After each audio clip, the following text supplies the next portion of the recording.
Abuja line, in God we trust. Abuja line, in God we trust. Good morning, everybody. Biko nwere ihe nsi kwikwu a na nwere ihe nsi ka m kwuo biko na ọkwa ihe mere onye ọzọ na-anọ wee mụta ihe maka ụmụnne m ndị na-arụ arụ na-ele ele ihe na-eme n'Enugu a ihe mere yesterday bi Monday afụbeghị m ọnụ m ga-eji wee kwe mana ana m ekene Chukwu na ose etu o si wee do taa maka ihe mere m yesterday ọ dị very terrible. A young man bịa na my office na Anambra State because enwe m shop n'Awka mepezie branch na Abuja line. Bịa na my office on Saturday is an elderly man. Age the man ga-do age of 45-50. Wesi na onwere ọrụ na ya nwawo injinia na onwere ọrụ ọ chọrọ ka ncheki area n'Enugu na Transekulu. Nsị onweghị ndị nọ n'Enugu ọsị m mba nsị oke na nsogbu adịghị na ebe ọ na m nwee shop n'Enugu ka nsizi ebe a bụrụ material ka e wee jee rụọ ọrụ dị ọrụ. O wee sị na ya nwawo injinia na ọgịa ụmụnne m wee si oke wee si ebe ọ bụ na Monday bụ sit at home nwa gbagote na mma abịa Enugu on Sunday ka nra ha ala den Monday ka anyị gaza cheki dị ọrụ.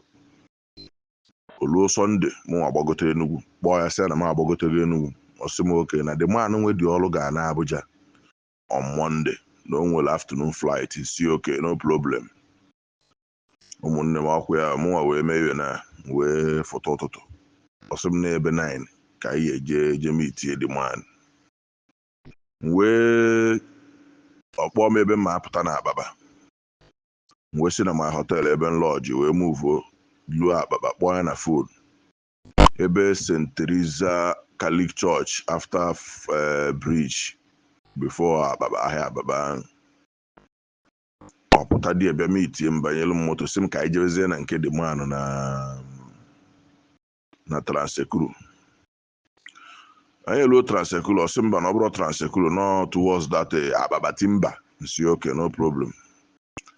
Anyị gagidezi onwe street anyị bata de ọsị m na anyị m kwụsịzi ebe a nwa paakị ya my moto. N'ime na paakị my moto anwa obere oge ọbanye na ọ bụrụ nọ na compound just a kind of corner the man sizi ebe a mpụta ọsị na ka ọ kpọọ the man m ga-alụrụ ọrụ nsi oke. Obere oge the man pụtazi ebe ahụ ọsị good morning sir. So ọsị the man nọ m wee chọrọ ka m rụọ ọrụ ya stainless rail. The man si oke. So the man nke anwa ọ sị na ya wa ọgịa banyezie n'iru moto m nyanwa na onwe rituzie nke anwa pick him from Ababa rituzie si na ya na-eje site ebe e nwee site na ime Enugu town ebe a na mụ na the man sozial ka anyị gawa site. Mụ na the man ihe nji agwa unu ihe a ka unu do very careful. Anybody ọbụla bịa na your shop suru ka unu ga mesho ọrụ ka unu do very careful. So mụ na the man ya drive za this is towards ụzọ anụnwa esi eje Nsụka side Ababa amacha m ebe ọfụma sha mana m na agbago m data ụzọ wee gaa Nsụka twice. So anyị gagide branch ya after n'ikere eki gakwuo obere I take a right. So ụmụnne m ọkwa is a very long story. Wee gbagide o nweziri ebe nlụsi ya na paakị ya magwuo Ekanos ebe a na-alụcha ụlọ na mfụ ọsịm paakị ya na-azụ de Siana the man sọsọ m na the man so mụnwa paakị ya na-azụ de Siana wee ọsịm paakị ya moto m ụlọ ọkwa moto m ọfụma ka anyị yuzuzi ya Siana nsị na nna alaikwa ebe ọbụla na eje ka m yuzuo moto ma ọ ga-abụ mgbe nchọkwa mmechọcha ọrụ ka m pụọ akwa ọsị m mba na anyị na-apụkwa kịta mụnwa banyezie Siana. Mgbe m batazi na the Siana mmadụ 4 nọ na the Siana. So mụnwa hope kwa nọ ndị na-agara ịlụ the man ọrụ nsi oke mụnwa banyekwa na the Siana. The man anwa mụ na ya na-agboso nke nọ n'iru the Siana gafete n'azụ mụ na onwe m nọkwa na the Siana. Anyị niile gagide onwe ebe anyị gagidezi onwe ụlọ nwa last ụnọdụ dị ya n'ime na anyị gagide nsị ọsị m nọ ebe n'ọnwụ na anụnwa dị na front ihe a bụ 2 dekin mụnwa akwa rituo nke driver je kpọpee gate so the remaining 3 nọ n'azụ dị si ya na anyị arịtụchago nna na wee jezie na buutu moto ndị a wee je pafta egbe AK-47 na ịtọ wee sọrị ndị amụ dị ya. My story was very terrible yesterday being Monday. Maka ihe nji ekwu ihe a na-abụ mmadụ bịakwa na shọpụ gị si gị biko na o nwere ọrụ nke snapụ na ya pichọ na-ebu ibu wee gawa maka onye chi na-azụkwa onwe ndị asọrị ndị amụ. Den the man ankere muzi na ya bụ ọga wepụtazia pistol ama m na ọ dị so anyị mbụ ya na moto na oji pistol. So the man asọrị ndazi sim hands up sim chinye my phone nchinye phone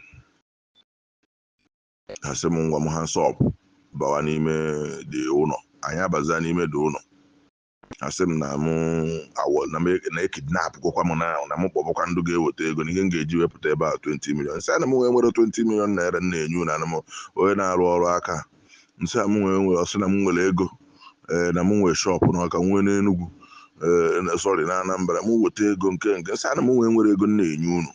So I just want to share my issue yesterday. Nsị a m nwere ego na-enye anybody.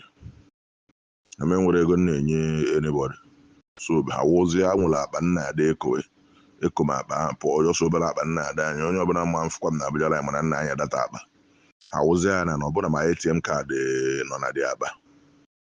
So nke nna jezie na moto fa na si ya na ha jee bupụta dia ATM machine.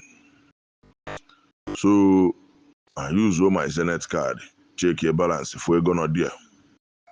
Nah, my brothers and sisters in that na touchagide m yesterday since 9 o'clock onya ka m nọgidere ebe a ihe ndị a ji wee release m ebe anwụ onya bụ to 9 n'abalị ka ndị a ji wee kpọpụta ma maazị m ebe nọ wee jewe trek gide n'abalị ya wee je chọta moto m ebe moto m dụ. Ha werekwa my phone ha nyekwa m ngwongwo m my belonging niile ha eche m ya ha wee were almost 9.something million dị na my account yesterday 9,200,000 and something ka wee yesterday 9 million something. Otu ka ha si kpochara ego dị na akaụntụ m yesterday ma ego ndị mmadụ kwuru ma a ga-ejere ha ọrụ. So biko onye bụ na bịarụ na your place na shop gị si gị ka ị soro ya je cheki ya ọrụ biko you people have to be very very careful na ihe na-emekwa n'ụwa kịta. So no ihe nsị ka m wetelu information nsị ka m wetelu no mụnwa ka o mel live mụnwa ka o mel ọ bụ na ọrụ mụnwa ka o mel mara na-ekwu mara a na-ekọvu n'ụdị ihe a na-eme mana ekwetọrọ m n'ụdị ihe anụnwa na-eme exist yesterday. Anybody ọbụla bịa na your shop sị gị bịa ka unu je cheki ọrụ nke a ịwọchịkwa the movement ka o si wee ga biko my brother run for your dear life na these people abatagokwa obodo ọkwa fọmatị ha jizi kịta ije na shọpụ ndị mmadụ asị gị bịa cheki ọrụ na o nwere ọrụ ị ga-echeki ịlụzi cheki ọrụ from there ndị kidnap gị ha ewelo my phone no ATM kaadị m ka ha ji wee welu ụdị home money nọ na my kaadị ahụ ihe hapụrụ ebe ahụ duto na my withdrawal limit adịgo destin. So biko ọka nsi wee je biko skul nsoro m kene Chukwu thank God for life na onye nọ ndụ na-achụta ego nka ga-achụtakwa dị mọ echetakwa nke ka ya.